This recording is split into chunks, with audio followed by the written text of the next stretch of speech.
Assalamu alaikum, hörmətli kuzatuvchilarimiz, Bağat Aka Avtosavdo kanalına abunəçiləri. Bugün 5 oktyabr 2025 yıl.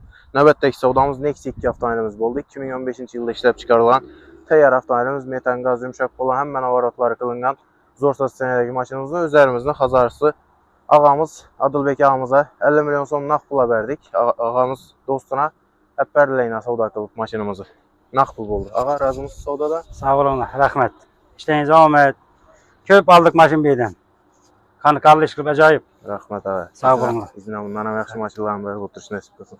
Dostlar, küzətəmiz satqan maşınımız 2015 yılda işləb çıxarılan maşınımıza metan qaz yumşaq pol olaraq doza qoyulan 160 bin kilometr sürədi. Təyyar haldakı maşınımız Xazarsa getdi əzirdaşsa 50 milyon son nağd pul oldu.